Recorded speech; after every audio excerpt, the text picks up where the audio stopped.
დიპლომატიაში და საერთო პოლიტიკურ ურთიერთობებში ანაბანაა, რომ სახელმწიფოთა შორის ურთიერთობები მრავალ ასპექტს მოიცავს და რასაკვირველია აქ ელჩის თემა მთავარი არ არის, მაგრამ მნიშვნელოვანი ასპექტია, მნიშვნელოვანი მიმართულებაა და გამოხატულებაა სახელმწიფოთა შორის ურთიერთდამოკიდებულებისა. ბევრი სახელმწიფო ერთმანეთთან საკმაოდ ხის მძიმე დაპირისპირებაშია, მაგრამ საელჩოები მუშაობენ და მათი მთავარი ამოცანა რომ რაღაც გარკვეულ საკითხებზე ურთიერთობები მოგვარდეს. ეს არის ელჩის დანიშნულება თავისი ინტელექტით, ინტელექტუალური რესურსით, ქვეყნის მიმართ დამოკიდებულებით, რასაკვირველია თამარ ტალიაშვილი იმედს გვიტოვებს, რომ იქნება ერთ-ერთი წარმატებული საქართველოს დიპლომატიის ისტორიაში. საგანგებო მნიშვნელობა აქვს ამას, რასაკვირველია სახელმწიფოთა შორის ურთიერთობის კვეთ გაუმჯობესებას ველოდებით. ჩვენც ვინაიდან წვლილით ბევრი გვაქვს შეტანილი ამაში, რესურსების სიმცირის მიუხედავად ყოველთვის გვერდში ვიდექით, მათ შორის ამერიკელ ჯარისკაცებთან ერთად ვიბრძოლით.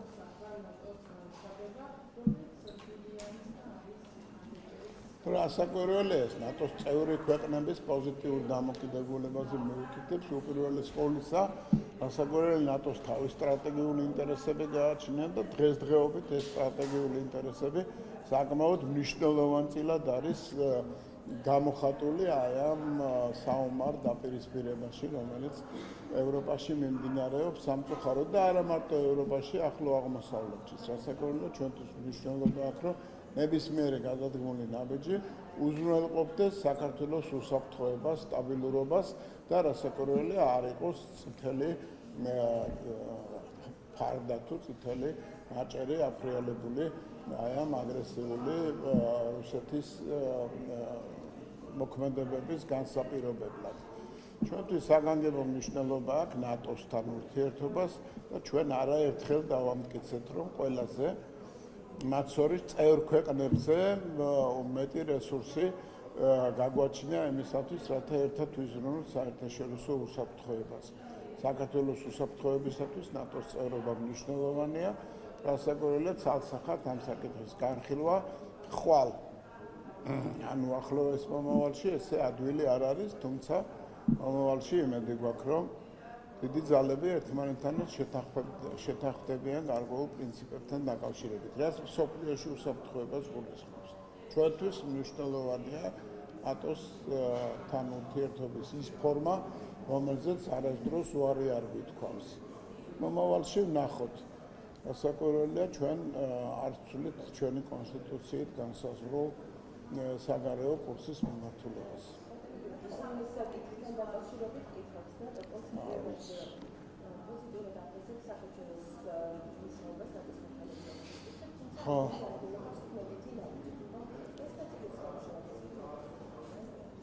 ეცეთი არ უნდა გავაპრიმიტიულოთ. საკმაოდ დიდი საკითხია, საკმაოდ საკითხია ისეთი, რომელიც მოიცავს მრავალ ასპექტს. არ გვინახავს ინტენსიურად გადადგმული ნაბიჯები, ეს იმას არ ნიშნავს, რომ ნატოს ჩვენს მიმართ აქვს გარკვეული პრეტენზია.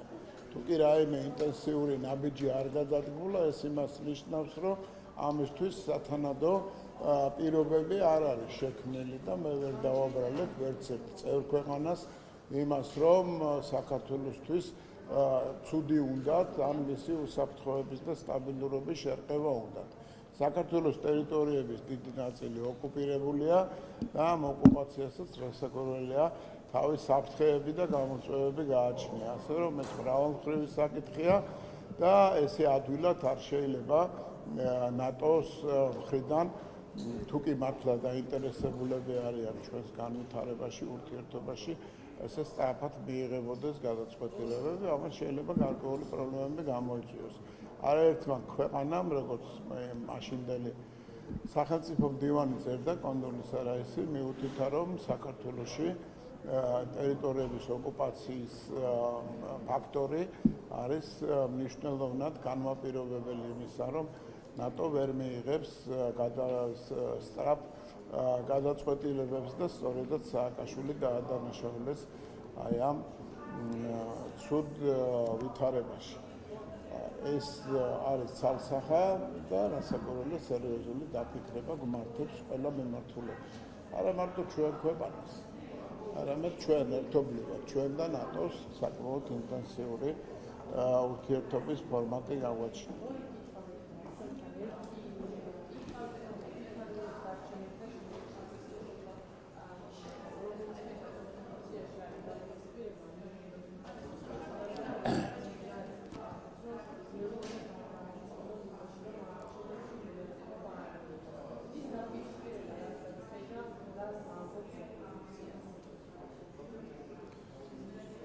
ერთი დაიგივე თემაზე ვლაპარაკობთ უკვე დიდი ხანია და როგორც ისინი ცდილობენ ლელო დაარწმუნონ რომ არ მიიღონ არჩევნებში მონაწილეობა, ასევე ლელო ცდილობს დაარწმუნოს საპირისპირო მხარე რომ არჩევნებში მონაწილეობა აუცილებელია. მაგრამ რეალობაში ერთიც და მეორეც არ თმობს მთავარ აქცენტებს, რომ საჭიროა ხელისუფლების ცვლილება, ერთნი ამბობენ, რომ ცვლილება შეიძლება იღწეული იქნეს მხოლოდ აგრესიით, მხოლოდ ექსტრემიზმით და რევოლუციური გზით. მეორენი ამბობენ, რომ რასაკვირველია არჩევნების თემა არის ერთ-ერთი ბერკეტი, რითიც ხელისუფლება უნდა გადააყენონ და მოაშორონ ხელისუფლებიდან ის ხალხი, ვინც არ თანხმდება ქვეყნის დესტაბილიზაციას. ეგ არის ძირითადად ერთისა მეორე მხარის გამაერთიანებელი მთავარი ასპექტი და ხედვა. რაც შეეხება ინსტრუქციას, ამოვიკითხეთ გარკვეულწილად ევროპარლამენტის რეზოლუციაში, სადაც წერია, რომ არც ხელისუფლება არ უნდა ცნო და ამავე დროს არჩევნებშიც მონაწილეობა და მიიღო. ასე რომ გამართლებულია ქვეყანასთან ბრძოლის ორივე მეთოდი. აი ამ კომენტარს დავუჭირდით ამჯერად.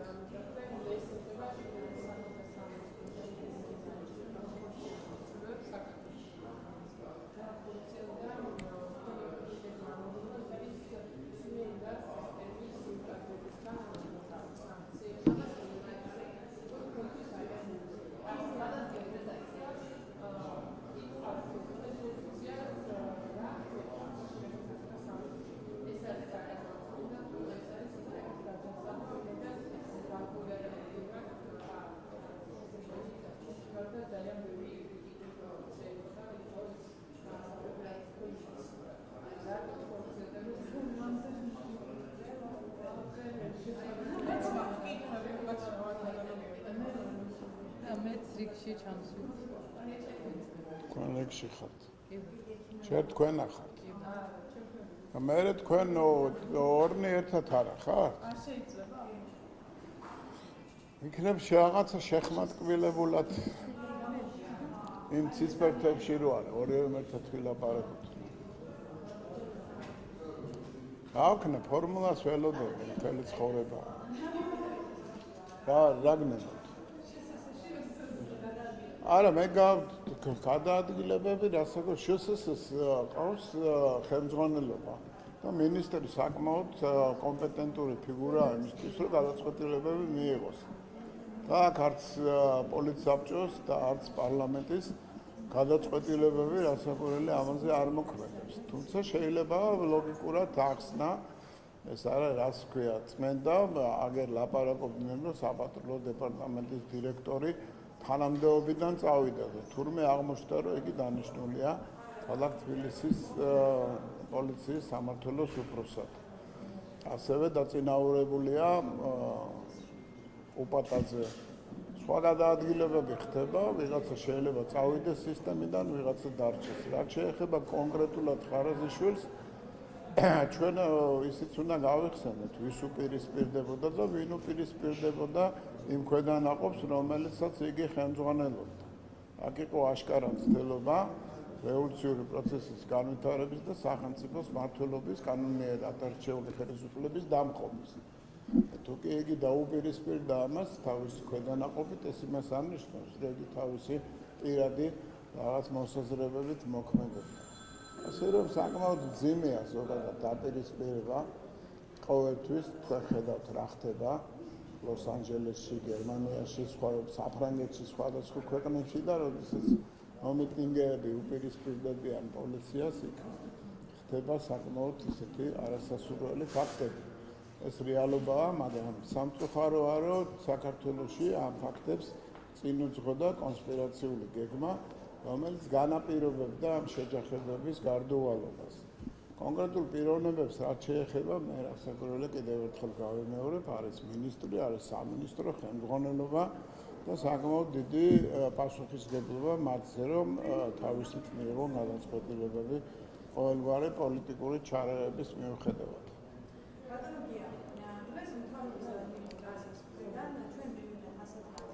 ჯერ შორენას ჯერი იყო პრინციპში.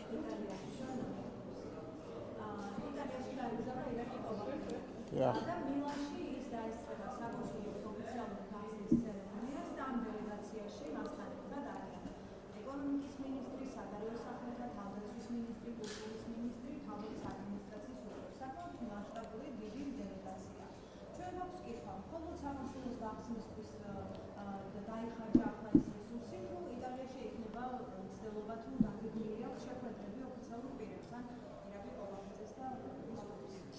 არა, ზოგადად ეს პროვინცია, რომლის მთავარი ქალაქი არის მილანი, მნიშვნელოვანია ესეთ. საკონსულოს გახსნაც მნიშვნელოვანია და რასაკვირველია, ეს არის მანიფესტაცია პოლიტიკური პოზიციისა, რასაც საქართველოს და იტალიას შორის ურთიერთობები ქვია. ეს ღირსშესანიშნავი ღონისძიება კი ნამდვილად მოითხოვს მაღალი დონის სტუმრიანობას და რასაკვირველია, ამ საკითხებთან დაკავშირებით გაცილებით უფრო დეტალური ინფორმაცია ექნება საქართველოში დაბრუნებულ დელეგაციას. თუმცა წინასწარაც განცხადებები იქნა გამოქვეყნებული, მათ შორის პარტიის გენერალური მდივნის მიერ თუ რამდენად მნიშვნელოვანია. ნებისმიერი ურთიერთობა მნიშვნელოვანი, მისასალმებელი და საჭიროა. განსაკუთრებით, როდესაც ვლაპარაკობთ ესეთი მაღალი კულტურის ორ ქვეყანას შორის ურთიერთობებზე, როგორც საქართველო და იტალია. ჩამოვლენ და მოყვებიან რა. წინასწარ ვერაფერს გეტყვით. ამ დელეგაციებთან მასშტაბის დელეგაციების წასვლა მანიფესტაცია აქვს ახლა იმის გამო რომ იტალიის სენატი იღებს რეზოლუციებს ოცნების დასანქციონების შესახებ, ეს მცდელობაა, რომელიც გადაწყვეტილება მიიღო იტალიის სენატმა.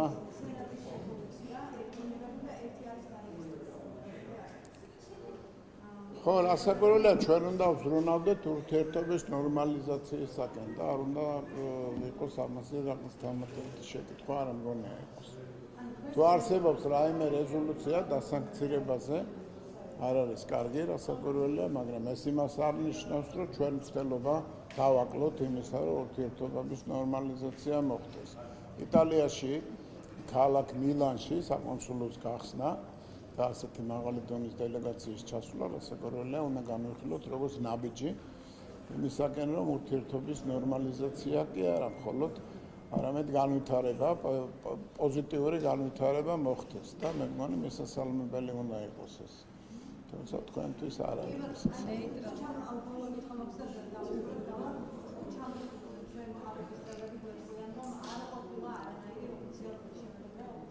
თუ გეტყვიან ესე, თუ გეტყვიან. ხო. და ჩასვლა უკვე თვითონ საკონსულოს გახსნა და იქ ოფიციალურ პირებთან შეხვედრა. მათ შორის ქალაქის მერთან, ქალაქის ხელმძღვანელობასთან უკვე პოზიტიურია იმდენად, რომ შეგვიძლია ჩავთვალოთ, რომ ვიზიტი შედეგიანი იყო და ჩამოსვლის შემდეგ თუ ამას გვეტყვიან და თუ იმას გვეტყვიან, ამ კითხაობას თქვენ და მელაძე თავს რო დაანებებდეთ, უკეთესი იქნება. რამდენიმე კითხვა მექნება ნეიტრალური საქართველოს გასახადად. კითხვის დასვა ეს არის კითხაობა. სასამართლოს დისკრედიტაციის მცდელობა, ასე საუბრობს ნეიტრალური საქართველო, რაც ახლა ხდება ყოველ შემთხვევაში. დარბაზში, სასამართლო დარბაზებში და ამბობს, რომ გარე ფაქტორები ახალისებენ სასამართლოს დისკრედიტაციის მცდელობას, რადგან ახლა ქუჩაში არ აქვს რესურსი და ფინანსები, რომ რაღაცნაირი აჟიოტაჟი შექმნა. თქვენ როგორ ხედავთ სასამართლო სისტემაში რეალურად არის თუ არა?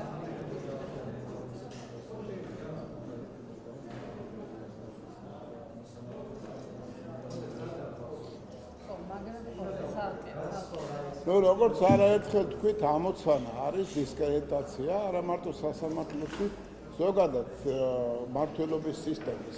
პოლიციელისთვის ხელის გარტყმა, მაგალითად მოსამართლის შეგინება, წყალის შესხმა, ცესკოს თავმჯდომარეზე თავდასხმა, იქ საღებავის შესხმა. ეს ყველაფერი არის ერთი დიდი ბოროტის სცენარის სხვადასხვა ნაწილები, რომელიც უნდა გავითვალისწინოთ, რომ მიმართულია ექსტრემიზმის განვითარებისაკენ. და სამწუხაროა, რომ ამაში ელჩები ძღებულობენ მონაწილეობა, ზოგიერთი დასავლელი ელჩი ესწრება სასამართლოს, ისე რომ წარმოდგენა არ აქვს, რაზე მედის მსჯელობა, ენა არ იციან, არც თარგმნელი ახლავთ, ასაკურელი ეს არის მანიფესტაცია, წარმოჩენა ხარდაჭერისა ექსტრემიზმის მიმართ, რომელიც თბილისის ქუჩებში ვიხილეთ. მათთვის სამწუხაროდ ეს ტალღა ნელდება, ვინაიდან ჯერ ესეთი ბევრმა ადამიანმა დაინახა, რომ სიმართლე მათ მხარეს არ არის. და მეორეც რასაკვირველია ეს რესურსი, ფინანსური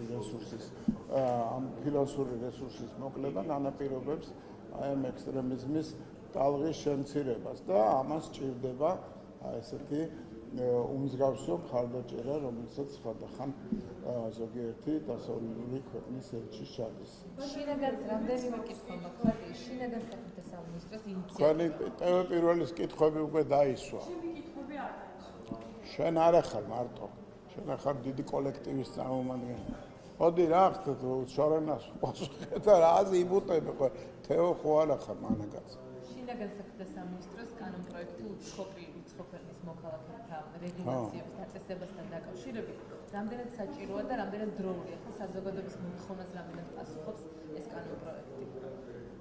ეცეთ განუკითხაობა არ შეიძლება იყოს გავრცელებული ნებისმიერ ქვეყანაში, მით უმეტეს პატარა ქვეყნისთვის დამაზიანებელია უკანონოდ ყოფნა ქვეყანაში.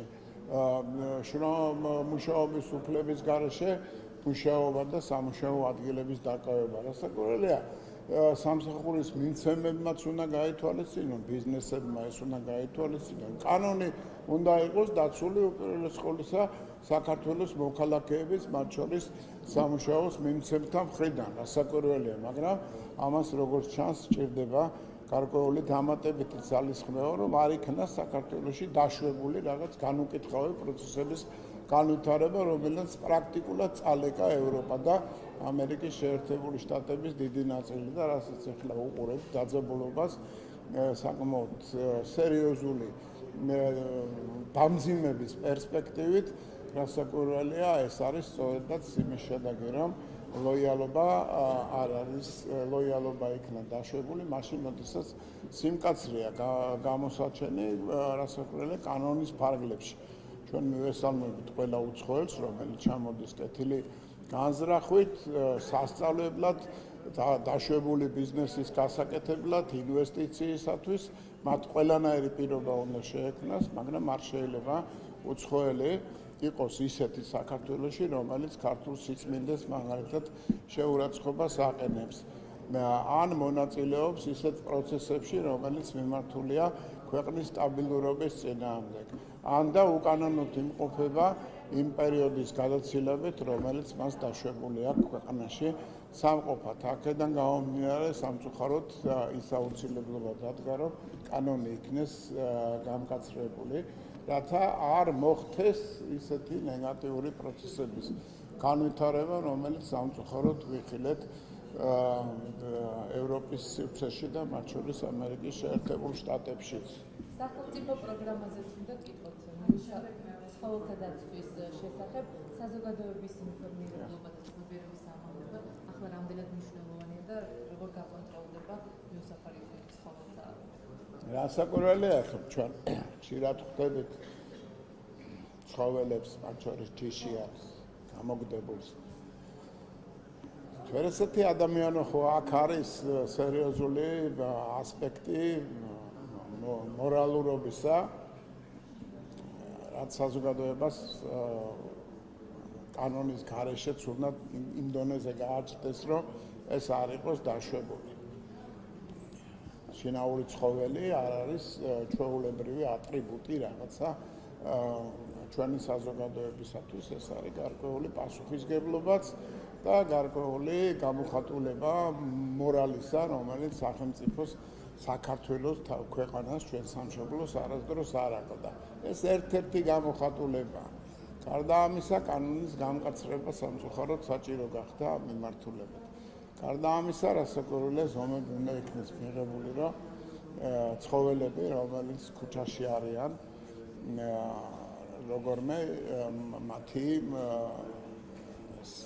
რეგულირება, მათი რაოდენობის რეგულირება უნდა ხდებოდეს ჰუმანურობის პრინციპის დაცვით და ამ ხრივაც საგანგებო ზომებია მისაღები. ეს საქართველოს არ ახასიათებს მხოლოდ, მაგრამ ჩვენ საქართველოს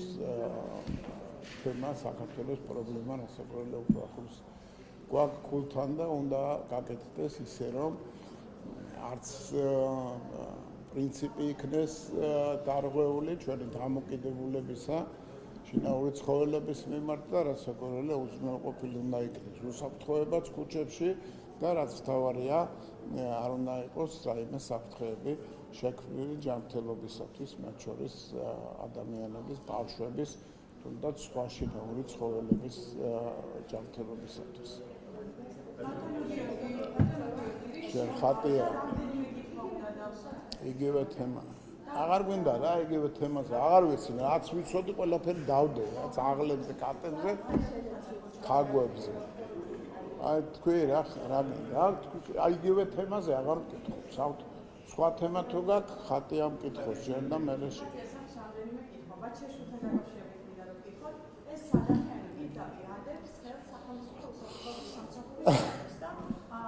როგორ ფიქრობთ, აი როცა ადებთ ანდრიო ხანაშვილს და თავად ანდრიო ხანაშვილი იძიებს ამ დანაშაულს, ამ საკითხს, რას ნიშნავს ეს ყველაფერი? პროკურატურისთვისაც აქვს მიწოდებული ინფორმაციები, რომ აქვს კონკრეტული ინფორმაცია ამ გატაცებაზე საჩივით აქვს მიმართული, მაგრამ ამ დრომდე არაფერი არ ვიცით. იცით რა, ეს ამ აბსურდულ ბრალდებას იმიტომ აყენებს, ჩემი აზრით, ჩვენი აზრით, რომ სწორედ ანდრიო ხანაშვილის უწყებას მიყავს ეს გამოძიება.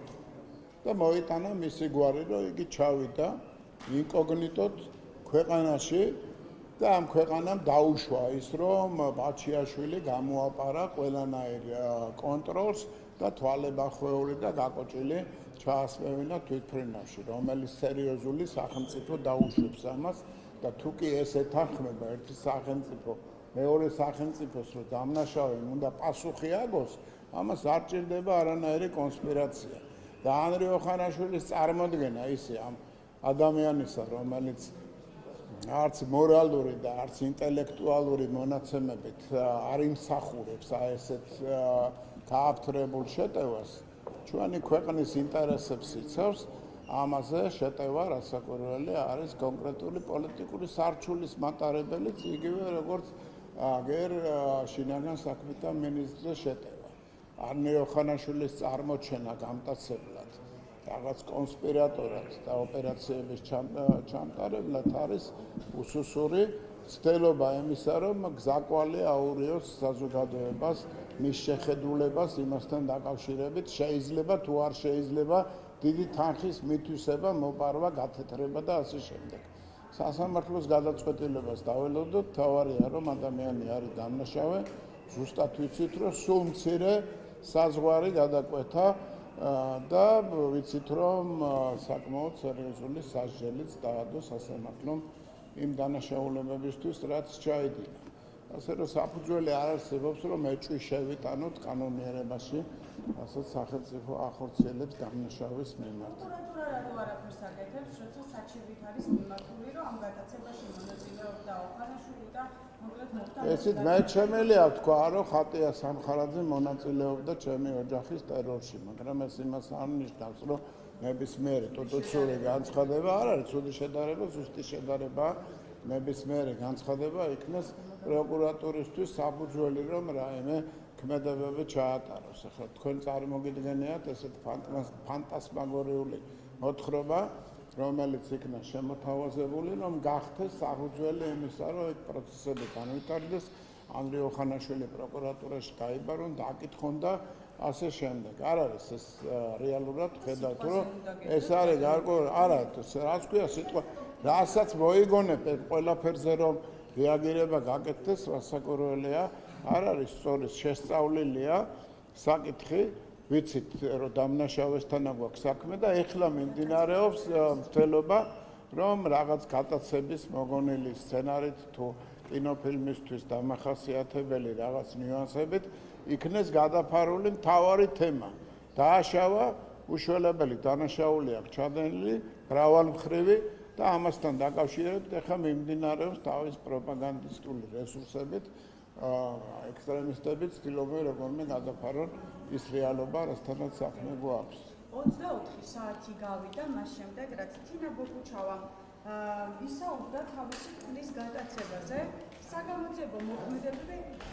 საგამოძიებო მოქმედებები ბატონო გიორგი არ ჩატარებულა, კამერები არ არის ამოღებული, სადაც გამოჩნდება რა მოხდა ზოგადად, რა მანქანაში ჩასვეს კოტე იოსელიანი, სად წაიყვანეს და ეს ყველაფერი რა შეიძლება ვიხსნათ ამასთან დაკავშირებით.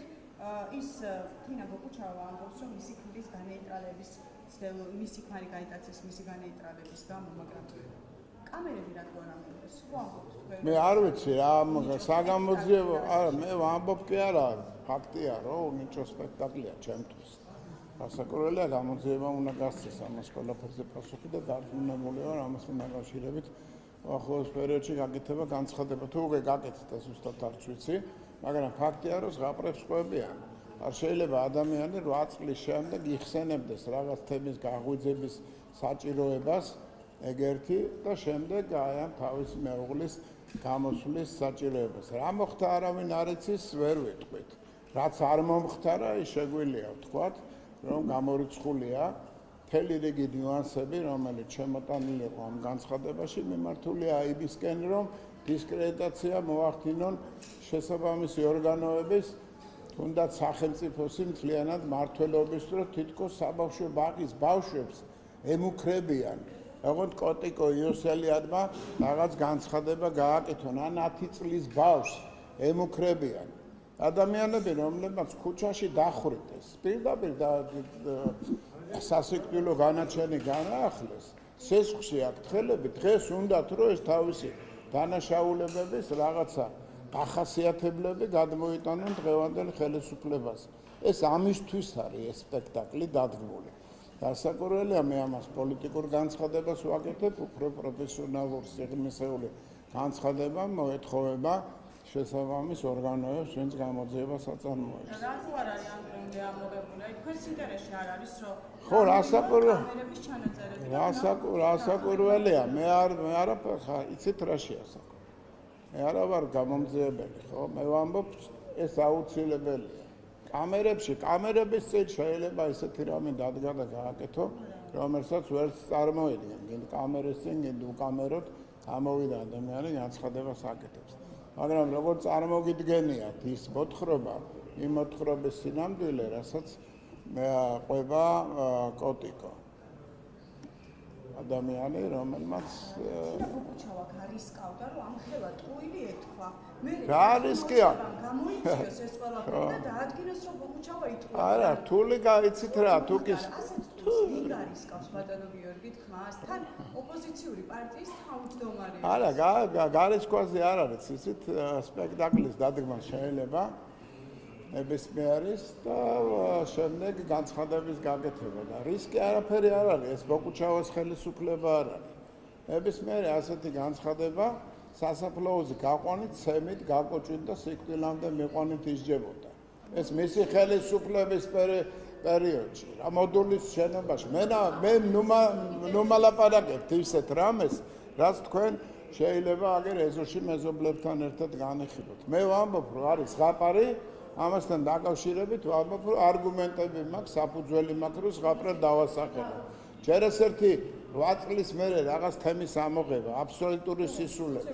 პატარა ბავშვებზე მუქარა აი ამ იდეის დამკვიდრება ახალგაზრდებზე, რომლებმაც ნაკლებად იციან, რა ბოროტები არიან ეს ხალხი, იმათთან რასაკვირველია ემსახურება ექსტრემიზმის განვითარების მიზანს. რასაკვირველია, ჩემი აზრით, მაგრამ პროფესიონალურად ამ საკითხებზე განცხადება რასაკვირველია საგამოძიებო სტრუქტურებს მოეთხოვება. რას მეკითხები აღარა აქვს უკვე მნიშვნელობა. მე რასაც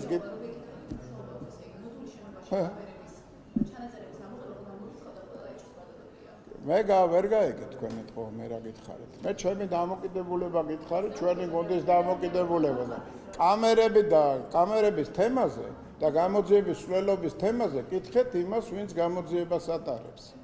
მე არა ვარ გამოძიების ზედამხედველი და ცოტა წესიერად მელაპარაკეთ. აქ არა ნუ იმაშვებით. რახან გეკითხები, ესე იგი საჭიროა, ეგ არ არის. ეს არ არის, ცოტა კორექტული იყავი. ესე არ შეიძლება, რადგან გეკითხები, ესე იგი მნიშვნელოვანი არ ახარ თქვენ ჩემთვის ის ავტორიტეტი, რომელიც თიც უქნევს ადამიანს რესპონდენტს. გითხარით, ჩემი პასუხი, გთხოვთ მიიღოთ ისე, როგორც მივიღეთ და თქვენ თუ გასაკრიტიკებელი გაქვთ რამე, გაქვთ ეკრანი უშველებელი რესურსი და გამოდი და მაკრიტიკეთ. მე გითხარით ის, რაც მიმაჩნია სწორად. რა უფლება გაქვთ თქვენ მე მითხრათ, რომ ესე არის პასუხი, უნდა ასე მიპასუხო. თქვა არა, ვინ მეუნება და თქვენ მეუნებით. დაუფიქრდით რა, როგორ მელაპარაკებით, ეს არ არის სწორი. ბატონო გიორგი, ბოლო კითხვას დაგისვამთ მე, შეიძლება. მე დაგისვამთ ბოლო. ამით ჯერია. ჯერ არ დავისვამთ.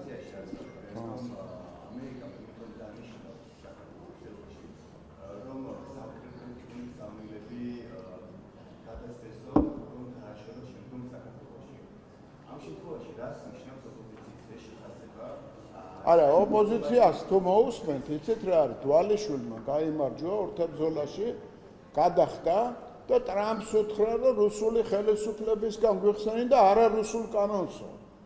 ეს გაავრცელეს ეს ინფორმაცია. ყველა სისულელეს, რასაც გაავრცელებენ, როგორ შეიძლება რომ აუყვეთა რა. ელჩები იმიტომ ინიშნებიან, რომ ყველა ადგილი, რომელიც არის გაურკვეველი, ან არის დაძაბულობა, ის ადგილი იქნეს მოწესრიგებული. და კიდევ ერთხელ ვამბობ, სახელმწიფოთა შორის ურთიერთობა მნიშვნელოვანი და ამ ურთიერთობაში გარკვეული სეგმენტი ეკუთვნის, მნიშვნელოვანი სეგმენტი ეკუთვნის ევროს. თავად ელჩის დანიშვნა ძალიან კარგი ინდიკატორია, რასაკვირველია და ჩვენ ველოდებით, რომ ეს დიალოგი განვითარდება სწორედ იმ პრინციპით, რა პრინციპებიც ამერიკის შეერთებულ შტატების ადმინისტრაციას და საქართველოს ხელისუფლებას აქვს გამოხატული განსაკუთრებით ბოლო პერიოდში. უსაფრთხოებასთან მიმართებაში, ეროვნულ უშიშროების საკითხებთან მიმართებაში და აგრეთვე კულტურული მემკვიდრეობის თუ სხვა პრინციპების დაცვასთან მიმართებაში. ანალოგია ზუსტია, ერთნაირია და მე ვფიქრობ, სწორედ ეს იქნება საფუძველი პოზიტიური პროცესებისათვის. დიახ. საკმარისად თქვენ. აინიშნა, ხო?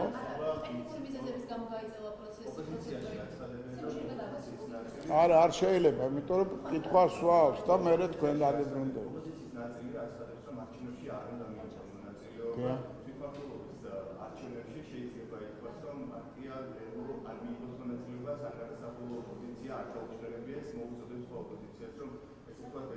თქვენ არ იყავით, აქ მე ამ საკითხებზე გავეცი პასუხი. არა, პრინციპი, ვინც ღებულობს არჩევნებში მონაწილეობას და არ ღებულობს, აი ამ განცხადებებით ერთ პრინციპს გამოხატავენ, რომ საქართველოს ხელისუფლება უნდა დამარცხდეს და მოვიდეს ის ხელისუფლება, რომელიც იქნება უფრო უკეთესი ეფექტური მარიონეტი იმათთვის, ვისაც უნდათ, რომ ომის ცეცხლი შემოიტანონ ქვეყანაში. ერთნი ესე ამბობენ, ამ გზით ვიაროთ, მეორენი ისე, ევროპარლამენტი კი ორივეს უწონებს, ერთ გზასაც და მეორე გზასაც. ზოგნი ამბობენ რევოლუცია და სისხლისღვრა. ზოგი ამბობს, რომ არჩევნებია სწორი და შემდეგ ამ არჩევნების მერე რას იზავენ წაგებულები, არავინ არ იცის. ასე რომ პრინციპი ერთია, მნიშვნელოვანია, რომ საქართველოს ხელისუფლების თუ მისი ოპონენტების პოზიციები ზუსტად იქნეს ქვეყანაში შეფასებული და მე ვფიქრობ, სწორედ არჩევანს გააკეთებს ბოლოს ქართველი ხალხი და ეს უნდა გავითვალისწინოთ. დიახ.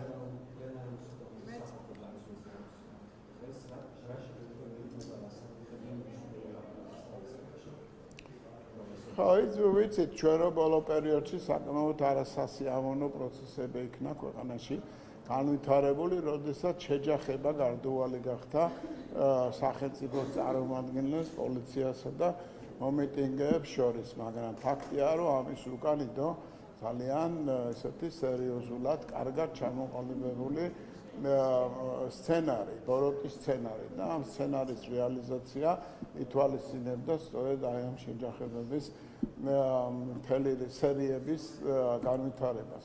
მათთვის სამწუხაროდ, ბოროტი მხარეს სამწუხაროდ არ მოხდა ისეთი სისხლისღვრა, რომელსაც ღიად გეგმავდნენ. ეს განცხადებები იყო აშკარა, ეს განცხადებები იყო ყველასთვის მოსასმენი და თვალხილული. გასაკვირველია, ჩვენ დაველოდებით, როგორ შეაფასებს ამ პროცესებს სახალხო დამცველი, მაგრამ ამავე დროს ველოდებით, რომ სიღრმისეულად იქნება გაანალიზებული ის ბოროტის სტრატეგია, რომელიც იყო ჩადებული ამ სცენარში და მეორე საკითხია მნიშვნელოვანი კიდევ რა ინდიკატორები არსებობდა ისეთი დამაჯერებელი, რომელიც არჩევნების გაყალბებაზე მიუთითებს, რაზედაც დღემდე აპელირებს ეს ოპოზიციური მხარე. ამასთან დაკავშირებით იყო ნათქვამი, რომ რამოდენიმე ასეული 1000 ადამიანი იღებდა გაყალბებაში მონაწილეობას და საინტერესოა თუ ქონდა ამასთან დაკავშირებით რაიმე ინფორმაცია, ან თუ დღემდე რაიმე ინფორმაცია შესულა სახალხო დამცველს. არა, განაცხადა, მაგრამ რაღაცის საფუძველზე ხომ უნდა განაცხადებინა. თქვენ ქონდათ რაღაც შეკითხვა. ეხლა რაღაც შეკითხვა ქონდა. მე მინდა ახარებას შემცველთან დაკავშირებით. ეს კაცი არის ლევან მაისურაძე და მასაც აქვს ნაციონალური წარსული ბატონო გიორგი. კერძოდ კი მიშა სააკაშვილს ყავს დაჯილდოებული გურგასის ორდერით და რამე ეს არის კრიტერიუმია, რომ აუცილებლად ნაციონალური წარსული უნდა ქონდა ეს ადამიანს, რომ ძალოვან უწყებაში მუშაობს. რა არ გიხარია? მე გიხარიათ ეთყობა რომ ნიშნავს ნაციონალური. იცით რა არის? მე მიხეილ სააკაშვილის მიერ დანიშნული ვიყავი სახელმწიფო მინისტრის მოადგილედ კონფლიქტების მოგვარების საკითხებში და ხალხის და ხატის წინაშე შემიძლია დავიფიცე, რომ არც ერთი ნაბიჯი არ განამიდგავს ეროვნული ინტერესების საწინააღმდეგო და შედეგები, რომელსაც პირადად ჩემი საქმიანობით, მთელი გუნდის საქმიანობით მივახციე, იყო თვალხილული და იყო საკმაოდ მნიშვნელოვანი. მიუხედავად ამისა, მე დღეს მის წინააღმდეგ გამოვდივარ, ვინაიდან მისი პოლიტიკა იყო არასწორი. რაც შეეხება პროფესიონალებს, მე კიდევ ერთხელ გავიმეორებ, რომ ძალიან ბევრი პროფესიონალი მუშაობდა იმ პერიოდში ამ სისტემაში, ძალიან ბევრი დადებითი ადამიანი მუშაობდა, მაშინაც, მის წინაც, იმის წინაც, ნებისმიერ ეტაპზე ჩვენი ქვეყნის ისტორიისა იყვნენ ადამიანები, რომელიც ქვეყანას ემსახურებოდნენ. შეიძლება გორგასალის ორდენის ღირსეულად აქვს მიღებული, განსხვავებით იმ ადამიანებისაგან, ვინც ორდენები მიიღეს ადამიანის წამებაში. ასე რომ მე მას არ ვიცნობ, პირადად არ გამიგია, მაგრამ პრინციპზე შევთანხმდით. ჩვენ ეს არის პატარა ერი და არ შეიძლება ადამიანი შევაფასოთ იმითი, ვის პერიოდში მსახურობდა, რას აკეთებდა, რა გაუკეთებია, როგორ ემსახურა საკუთარ ქვეყანას, ამის მიხედვით უნდა შევაფასოთ ნებისმიერი ადამიანი. რაც შეეხება შემცვლელს, რაც შეეხება წინამორბედს, ამასთან დაკავშირებით მე ვრცელი განცხადება გავაკეთე და აღარ ვაპირებ რომ გავიმეორებ. თუ ამფასებთ ხარებას შეგახსენებთ, რომ 2 გვამის თუ 3 გვამის ვიდეოს ერთ-ერთი მონაწილე არის თუ ჩანს. იმ ვიდეოში სხვაც ბევრი ჩანს, მაგრამ ეს არ ნიშნავს, რომ იმ ადამიანებმა გააკეთეს ის, რაც სახელმწიფოს ინტერესების საწინააღმდეგოდ იყო. იქ ვანო მერაბეშვილია, რომელიც 2 გვამს მოითხოვს და დღემდე არის ერთ-ერთი გამოხატულება იმისა, თუ როგორი არ უნდა იყოს სახელმწიფო ადამიანების მიმართ დამოკიდებულება, როგორი არ უნდა ქონდეს ხელისუფლებას. მადლობა.